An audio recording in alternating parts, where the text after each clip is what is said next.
Friends, welcome to your own YouTube channel, that is Zone of Success. Now the topic is British Empire in India.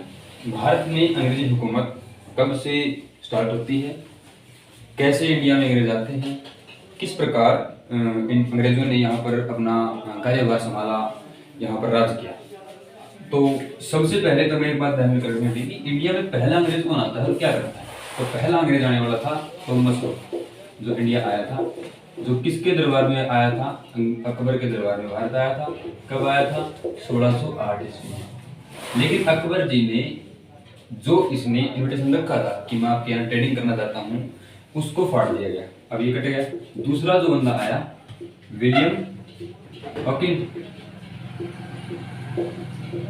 William Hawkins आता है इसी की बेटे जहांगीर के दरबार में। जहांगीर शिफ्ट करता है इस चीज को, और तब जाकर भारत में एक तरीके से मूर्ति नींव डल चुकी है। किस चीज की? अंग्रेजी हुकूमत की नींव नहीं डली अब तक, नींव डली है ईस्ट इंडिया कंपनी। तो ईस्ट इंडिया कंपनी पहली बार भारत में शासन करने का अपना एक तरीके से प्रमाण पत्र स्थापित कर चुकी है। अब इन्वेडेशन के बाद होता क्या है, तो सबसे पहले उन्होंने कौन सा इलाका चुना? तो अगर आपको ये इंडिया का सिचुएशन दिख रहा हो, ये है इंडिया का पूर्वी हिस्सा। कौन सा हिस्सा? पूर्वी हिस्सा। यहां पर इसका नाम पड़ता है ईस्ट इंडिया कंपनी। अब ईस्ट का मतलब क्या? पूर्व, तो पूर्वी भारत कंपनी। लेकिन एक बात ध्यान रखनी पहले ही, इसका नाम ईस्ट क्यों पड़ता है? ईस्ट का नाम पड़ता है, ब्रिटेन हमसे पड़ता है वेस्ट में। तो वेस्ट में होने के कारण अब इंडिया उसके ईस्ट में है, तो इसलिए इसका नाम रखा गया ईस्ट इंडिया कंपनी। अब कंपनी नाम क्यों आ रहा है? हमने सुना कंपनी राज, वो कंपनी नाम क्यों आता है? इसका एक थोड़ा सा इसका इसकी वजह हिस्ट्री है। हिस्ट्री क्या है? अब इंडिया जो है वो भारत, जो इंडिया है वो कॉलोनी है। कॉलोनी किस चीज की है? कॉलोनी को हिंदी बोलते हैं उपनिवेश। किस देश का उपनिवेश है? पहले तो समझो कॉलोनी होता क्या है, उपनिवेश होता क्या है। अगर इस कॉलोनी के पीछे मैं कॉलोनियलिज्म जोड़ दूं, एलाइज्म, और उपनिवेश के पीछे जोड़ दूं उपनिवेशवाद, तो ये टॉपिक आपने बहुत बार पढ़ा होगा, कई को समझ आता, कई को नहीं आता। उपनिवेश का वाद का मतलब क्या है, कॉलोनियलिज्म का मतलब क्या होता है।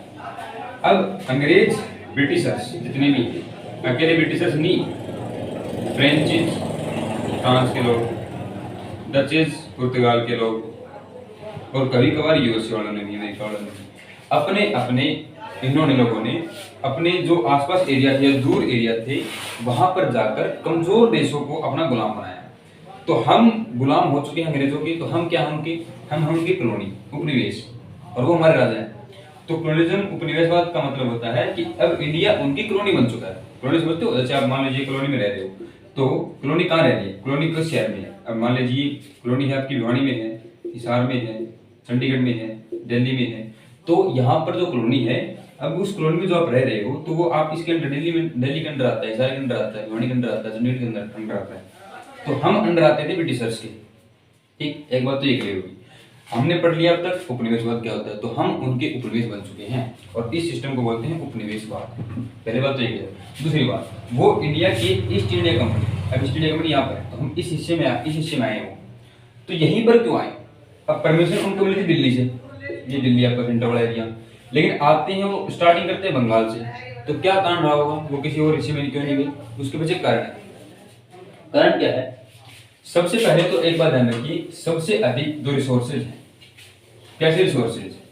रिसोर्सेज जितने भी आपके कन्वेंशनल रिसोर्सेज, ऊर्जा के परंपरागत स्रोत, इनके अंदर पहला था कोयला है, पेट्रोलियम है, नेचुरल गैस है। उस टाइम पर इन सब का जो भंडार था वो था इंडिया का ये वाला हिस्सा, बंगाल, बिहार, झारखंड, उड़ीसा, छत्तीसगढ़, ये वाला हिस्सा। तो इन्होंने सोचा अब ये कारण नहीं है, कारण बहुत ज्यादा। कारण नंबर एक तो रिसोर्सेज हो गया। दूसरा कारण है भारत में समुद्री रास्ता। अब यहाँ से भी ट्रेन वाले आ रहे हैं, तो यहाँ से वो ऐसे आ गए। अब ये ऐसे थोड़ी ना है, वो इधर से भी ऐसे। सबसे पहले इधर आए थे वो केरला में, तो वो यहाँ से एक तो ऐसे सकते हैं। अब मान लिया कहीं लड़ाई हो जाए तो यहीं से वापस अपने समुद्री रास्ते से चले जाए। ये हो गया दूसरा कारण, सी नजदीक लग रहा है, सी तो यहाँ भी नजदीक लग रहा है, लेकिन वो यहाँ क्या हो गई, ये रिसोर्स वाला बैठता है। दूसरा इसमें और क्या, उनको यहाँ आने का मेन कारण क्या था? यहाँ के नवाब। अब इंडिया में उस टाइम पर नवाब का राज था, निजाम, हैदराबाद का निजाम, नवाब, अब दिल्ली में सेंटर में इस्लामिक या बोल सकते हैं तरीके से हम मुगल एम्पायर था उस टाइम पे। तो मुगल एम्पायर ने यहाँ पर अपने नवाब बैठा रखे थे, बंगाल में, बिहार में। बंगाल में उस टाइम एक हुआ करता था, उड़ीसा में नवाब बैठा रखा था, हैदराबाद में निजाम बैठा रखा था। तो यहाँ पर जो नवाब निजाम बैठे हुए हैं, इन्होंने सोचा, इन्होंने अंग्रेजों ने, ब्रिटिशर्स ने इनसे परमिशन लेते हैं, इनसे परमिशन ली और यहाँ पर अपना ट्रेडिंग करना स्टार्ट कर दिया। तो ईस्ट इंडिया कंपनी के द्वारा सबसे पहली ट्रेडिंग बंगाल में की गई। किसकी परमिशन ली? यहाँ के नवाब, बंगाल के नवाब, बंगाल के नवाब थे सिराजुद्दौला। तो सबसे पहली जो परमिशन लेते हैं वो किससे लेते हैं? सबसे पहले परमिशन लेते हैं बंगाल के नवाब से। कौन था? सिराजुद्दौला। अब यहाँ पर जो बंदा था जो कंपनी का कार्यभार संभाल रहा था, अब कंपनी क्या है? कंपनी एक बड़ा ही महत्वपूर्ण शब्द है। हमने जो कॉमर्स के बच्चे उन्होंने पढ़ा होगा कि कंपनी क्या होती है। कंपनी एक जीवंत पर्सन है कि सांस ले रहा है कंपनी नहीं, लेकिन इसकी अलग एंटिटी है, पर्सनल। ये खुद सांस नहीं ले रही, लेकिन फिर भी संविधान ने इसको एक व्यक्ति की तरह मान्यता दे रखी है, हमारे संविधान में भी और देशों के संविधान में भी। तो कंपनी एक ऐसा वर्ड है जो स्वयं में एक आदमी है, हालांकि वो सांस नहीं ले रहा, जी नहीं रहा, लेकिन इसका खुद का इनकम है, ठीक है, खुद की इसकी एक्सपेंसेज है, खुद ये कमाता है, कमाती है कंपनी, खुद ही पे करती है। तो कंपनी का मतलब है ट्रेड, और ट्रेड का मतलब होता है buying and selling of goods and services. तो बाइंग एंड सेलिंग यहाँ पर भी हो रहा है। अब बंगाल में क्या कर रहे हैं? ट्रेड कर रहे हैं। राज करने का सिलसिला अलग है, राज करना अलग चीज है, लेकिन सबसे पहले उन्होंने इंडिया में क्या करने के लिए थे? इंडिया में ट्रेड करने के लिए थे, राज करने के लिए नहीं है। राज करना अलग चीज है, ट्रेडिंग करनी अलग चीज है। ट्रेड उन्होंने स्टार्ट किया, बाद में राज पे आ गए। तो ये हमारी कमजोरी नहीं कहीं ना कहीं। अब यह हमारे संस्कार मान लो या हमारी कमजोरी मान लो, एक ही बात।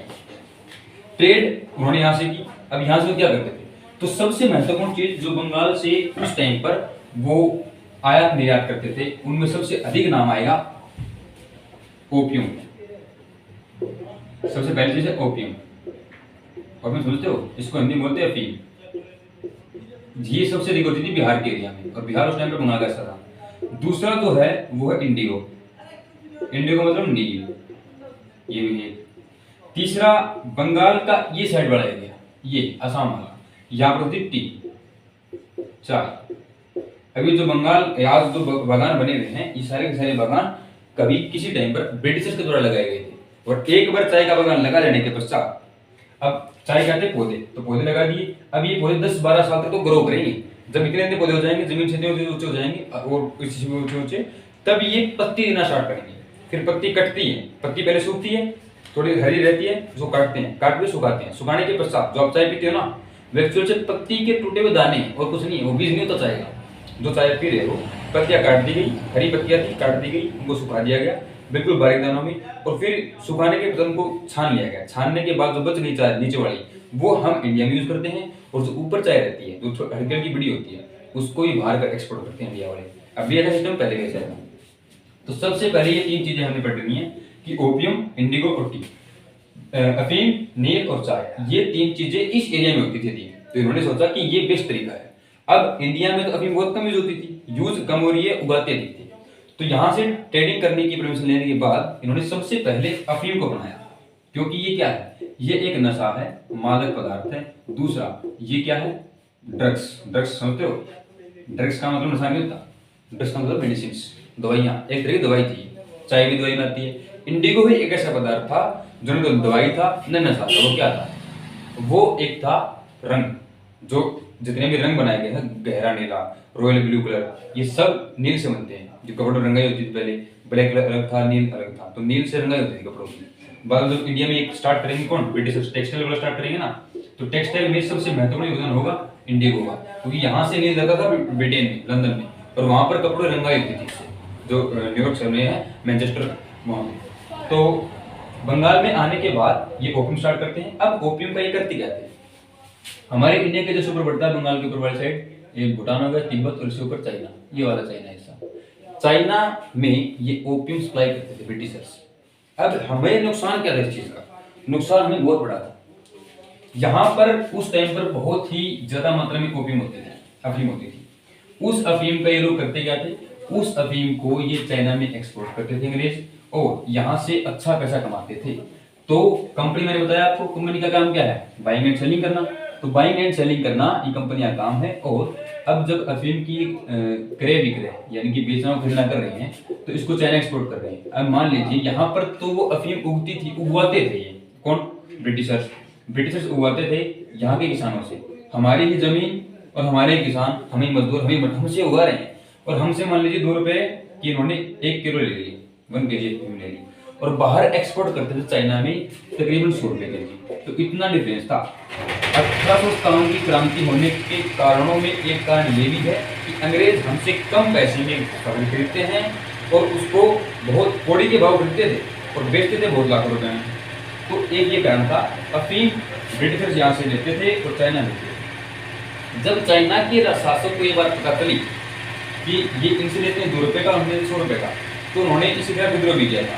तब ब्रिटिशर्स ने बोला, उस टाइम पे 1857 की बात नहीं, उस टाइम पे उन्होंने बोला, जब चाइना के एम्पायर को पता चला ब्रिटिशर्स की बातें, तो उन्होंने चाइना वालों ने, जो चाइना का एम्पायर था, उसने ब्रिटिश के खिलाफ युद्ध कर दिया और उस युद्ध में हमारे सैनिक बने। उस टाइम पर भारतीय जो आर्मी की संख्या थी वो तकरीबन 3 लाख हमारे ही सिपाही थे, हिंदुस्तान के ही, उनमें अंग्रेज भी, हिंदू भी थे, मुसलमान भी थे, हमारे ही सिपाही, और लड़वा भी चाइना के साथ हम ही रहे। तो एक कारण ये भी रहा था 1857 की क्रांति। तो 2 kg अफीम 2 रुपए की केजी 1 kg खरीद रहे हैं और 100 रुपए वहां बेच रहे हैं। तो ये है ट्रेड, इसको बोलते हैं ट्रेड। ये थी कंपनी की पॉलिसी। कंपनी का मेन मकसद क्या था इंडिया में आने का? कंपनी का मेन मकसद था पैसा कमाना, मनी जनरेट करना। मनी चाहे वो अफीम से हो, जमीन से हो, किसी से भी हो, उसको चाहिए थी केवल और केवल मनी। दूसरी बात, यहाँ पर आने के बाद उन्होंने सबसे पहले, अब Robert Clive versus Sirajuddaulah Europe, इनके बीच में जब युद्ध होता है तो 1757 प्लासी का युद्ध और 1764 बक्सर का युद्ध, ये 2 युद्ध भारत में महत्वपूर्ण रहे, जिन्होंने भारत में अंग्रेजी नींव रखने की बड़ी अच्छी भूमिका निभाई। 1608 में आए थे और इनके बीच में, जो ये टाइम पीरियड बीच में है, जहां तक कि केवल ट्रेड करते थे। लेकिन इन 2 युद्धों के पश्चात भारत में एक तरीके से कंपनी राज स्थापित होने का चांस हो गया 101%। उससे पहले क्या था, कंपनी केवल ट्रेड के लिए जानी जाती थी, अब कंपनी राज और पीछे थोड़ी गया। राज का मतलब वहां पर एम्पायर शासन कर रहा है, वो एम्पायर है वहां का, तो कंपनी अब राज बन चुका है। पहले कंपनी केवल ट्रेड था। तो ये जो डिफरेंस है बीच में 1608 से लेकर 1757 तक, 1764 तक, ये डिफरेंस है बीच में प्लासी और बक्सर का युद्ध के पश्चात था। तो इस टाइम पर कंपनी ने ट्रेड की जगह राज अपना लिया। क्यों? क्योंकि मनी जनरेट हो रही है राज से कहीं ना कहीं। क्यों? क्योंकि सबसे पहले जब बंगाल में नवाब आते हैं, रॉबर्ट क्लाइव आते हैं, तो सबसे पहले जीतने के बाद जो ये वहां पर प्रॉब्लम देखते हैं, सबसे बड़ी प्रॉब्लम में से एक प्रॉब्लम थी लैंड सेटलमेंट, भूमि बंदोबस्त। भूमि बंदोबस्त बड़ा अच्छा टॉपिक है, यूपीएससी का टॉपिक है। लैंड सेटलमेंट लिख देता हूं यहाँ पे। लैंड सेटलमेंट का मतलब होता है भूमि का बंदोबस्त करना। तो इन्होंने सबसे पहले जो बात देखी उस टाइम पर, वो क्या थी? भूमि का बंदोबस्त अच्छा नहीं था। बंदोबस्त को कैसे ठप किया जाए? तो जो बंगाल वाला एरिया है, ये वाला एरिया सारा का सारा, इस बंगाल वाले एरिया में लैंड का सेटलमेंट सबसे पहले किया रॉबर्ट क्लाइव ने, जो बंगाल का गवर्नर बना बाद में। लैंड सेटलमेंट में यहाँ पर एक प्रथा लेके आई, सेटलमेंट लेके आई, जिसका नाम है जमींदारी सेटलमेंट। अब ये सेटलमेंट, यहाँ पर इसका नाम जमींदारी सेटलमेंट है, हिंदी में इसका नाम पड़ेगा जमींदारी बंदोबस्त। यहाँ पर महलवाड़ी मद्रास में और यहाँ पर रैयतवाड़ी मुंबई में। तो इन 2 ऐसे सेटलमेंट यहाँ पर था, यहाँ पर ऐसे सेटलमेंट है, लेकिन इसका नाम चेंज कर दिया गया। थोड़ा बहुत डिफरेंस भी है, ऐसी बात नहीं है। जमींदारी सेटलमेंट का मतलब क्या होता है? जहां पर क्या करेगा, 300-400 एकड़ की जमीन पे या 300-400 गांव पे एक जमींदार होता था, या एक जमींदार के पास 100 गांव थे, 12 गांव थे, दर्जन गांव थे, 13 गांव थे, यहां तक कि 700 गांव तक भी एक जमींदार के नीचे होते थे। अब जमींदार क्या करता था? जमींदार जो पैसा लेता, जमींदार करता क्या था, मैं लिख देता हूं, उसमें आ जाएगा रैयत, इसको बोलते रैयतदारी, ये तो था अंडर रैयत। ये समझ में आने के बहुत ही अच्छी चीजें हैं। और यहाँ पर पीजेंट्स का मतलब किसान लोग, फार्मर्स। अब देखिए, फार्मर्स ने अपने खेत में अफीम उगाया, नील उगाया या धान, मतलब कुछ भी उगाया। कंपनी क्या करती थी? किसमें? जमींदारी सेटलमेंट में। इसका नाम एक और है, इसका नाम है परमानेंट सेटलमेंट। परमानेंट सेटलमेंट का मतलब होता है स्थायी बंदोबस्त। इसका मतलब क्या? चाहे आप एक साल में, कंपनी वाले बोल रहे थे, कंपनी का राज स्थापित हो चुका है इंडिया में, अभी बोलते थे कि चाहे आप एक साल में 500 रुपए कमाओ अपने खेत से, 1000 कमाओ, 5000 कमाओ, कितने भी कमाओ, हमें हर महीने चाहिए 500 रुपए। जी आप 1 लाख रुपए कमा लो अपनी जमीन से, हमें मतलब नहीं है, लेकिन हमें हर महीने 500 रुपए आपकी जमीन से चाहिए। 1 एकड़ का भाव उन्होंने रख दिया 500 रुपए। एज एग्जाम्पल बता रहा हूँ, उस टाइम इतना भाव नहीं था। 1 एकड़ जमीन का उन्होंने 500 भाव रख दिया। हर महीने 500 रुपए देगा पीजेंट्स अंडर रैयत को, ये अंडर रैयत पहुंचाएगा उसको रैयत के पास, रैयत पहुंचाएगा जमींदार के पास, और जमींदार देगा कंपनी को। कंपनी की सबसे बड़ी इनकम यही थी उस टाइम पे। क्या थी उसका मकसद, क्या था? मनी जनरेट करना। उसको मनी कहाँ से मिल रही थी? यहाँ से पीजेंट्स कमा रहा है अपने खेतों में से, ये खेत है उसके, खेतों से कमाया, 500 रुपए इसको दी, 500 ऊपर जाएंगे। अब यहाँ से यहाँ तक पहुंचाने का ये सिस्टम है, ये अंडर रैयत, रैयत, जमींदारी और उसके बाद कंपनी। अब कंपनी में आपके गवर्नर है, वो इस हिसाब किताब को कहाँ पहुंचा देंगे? ब्रिटिश पार्लियामेंट, ब्रिटेन की पार्लियामेंट पहुंचा देंगे कि यहाँ से, कहाँ से? इंडिया से हमने इतना पैसा जनरेट किया है इस साल। दूसरा, ब्रिटिश पार्लियामेंट में क्यों पहुंचा रहे हैं? क्योंकि ये कंपनी जो है ब्रिटिश पार्लियामेंट का एक अंग है, ये अंग्रेजी हुकूमत नहीं है अभी, ये इसका एक अंग है। दूसरा, इसके बहुत से और भी थे। अब अफ्रीका में जब उन्होंने शासन किया तो वहां पर इसका अलग नाम था, मान लीजिए ईस्ट अफ्रीकन कंपनी हो गया, वहां पर इसका नाम EAC। इंडिया में क्या था? ईस्ट इंडिया कंपनी EIC, तो वहां पे क्या था? ईस्ट अफ्रीकन कंट्री या वेस्ट अफ्रीकन कंट्री। यहाँ पर इन्होंने किसी और जगह शासन किया था, फ्रांस में किया था, पुर्तगाल में किया था, वहां पर इन कंपनीज के नाम अलग अलग रखे थे। तो इंडिया में जो ये ब्रिटिश पार्लियामेंट के पास पहुंचा रहे हैं कंपनी वाले, ये यहाँ से पहुंचा रहे हैं। तो मनी जनरेट करने का सबसे बड़ा इनके पास सोर्स था उस टाइम पे, क्या था? पीजेंट्स फार्मर्स की खेती से इनकम वसूलना, रेंट के तौर पे, टैक्स के तौर पे। और उस टाइम पर बहुत अधिक टैक्स होते थे। दूसरा, जब टैक्स किस टाइप के होते थे? जब इनको ये पता चल गया कि यहाँ से बहुत कम, इस सेटलमेंट से कम इनकम हो रही है जनरेट, तो इन्होंने टैक्स लगाने स्टार्ट कर दी कंपनी। क्योंकि इनका मकसद क्या है? टैक्स कलेक्ट करना, बस इनका मकसद यही था उस टाइम। राज करना बाद में आया है, जब इनको पता लगने लगा कि इंडिया वाले बड़े मूर्ख हैं, इनको पता ही नहीं है किसी चीज का, तो उन्होंने यहाँ पर टैक्स से टैक्स लगाना स्टार्ट कर दिया। और हर तरीके का टैक्स, सोल्ट पे टैक्स, फूड पे टैक्स, आप जहाँ रह रहे हो रेजिडेंस वहां पे टैक्स, रहने पे टैक्स, खाने पे टैक्स, पीने पे, हर चीज पे टैक्स, यहाँ तक कि फीमेल की ब्रेस्ट पे भी टैक्स होता था। ये बड़ा महत्वपूर्ण टॉपिक है यूपीएससी का। महिलाओं के स्तन पे कर लगाना कैसे होता था? बंगाल के एरिया में, उड़ीसा के एरिया में महिलाओं पर टैक्स लगाया गया कि अगर आपको अपना तन ढकना है, अपने स्तन ढकने, अपना वक्ष स्थल तक ढकना है, तो उसके लिए आपको टैक्स देना पड़ेगा। उनका मकसद क्या कंपनी का? केवल टैक्स कलेक्ट करना। तो महिलाएं जो टैक्स नहीं दे पाती थी, उनको कपड़े निकाल करके बाजार में घुमा जाता था। अब शर्म आ रही है, ये इज्जत का सवाल है। तो महिलाओं ने, वहां की एक महिला थी बड़ी फेमस, उसका नाम तो अभी भूल गया हूं मैं, उस महिला ने ब्रिटिश के खिलाफ आंदोलन कर दिया महिलाओं का, और उसको लीड किया महिला के आंदोलन। और तब उस आंदोलन में उस महिला ने अपने स्तन काट दिए, क्रांति से या किसी चीज से। तो ये सुनकर वो अंग्रेज बौखला गए थे उस टाइम पे, ये देखकर। तो हर एक चीज पे टैक्स होने के कारण 1857 की क्रांति का मेन एक कारण ये भी था कि हर एक चीज पे टैक्स लगा रखा था उन्होंने। इनका मेन मकसद इनकम जनरेट करना, चाहे कहीं से भी होती हो। इसके बाद क्या हुआ? इतना करने के बाद, टैक्स कलेक्ट करने के बाद, अब जो है हम रुख करेंगे 1857 की क्रांति की तरफ। क्यों? क्योंकि अब एक नया मोड आ चुका है। किसमें? लोगों को बातें समझ में आने लगी। तो आई होप यहाँ तक आपको समझ में आया होगा। ये वीडियो का पार्ट 1 है। इसके बाद हम पार्ट करेंगे 2, जिसमें आपको क्या समझाया जाएगा। ये पार्ट 1 है, ये पार्ट 1 है, जिसमें आपको ब्रिटिश हुकूमत समझाएगी। उसके बाद आपको समझाएंगे हम द इंडियन रिवॉल्यूशन। क्योंकि क्या होता है, आप 9th में, 8th में, 10th में, 11th में पढ़ते होगे the French revolution, the Russian revolution, लेकिन कहीं पर भी आपने ये नहीं लिखा होगा कि भारतीय क्रांति। क्या देखते हो आप? सैनिक विद्रोह देखते हो कि ये सैनिक विद्रोह था, ये उनके लिए सैनिक विद्रोह था। लेकिन हमारे लिए क्या है? हमारे लिए ये स्वतंत्रता संग्राम, हमने स्वतंत्रता के लिए लड़ाई लड़ी थी, है? ये हमारे लिए वॉर, एक तरीके से एक पहली जंग है हमारे लिए।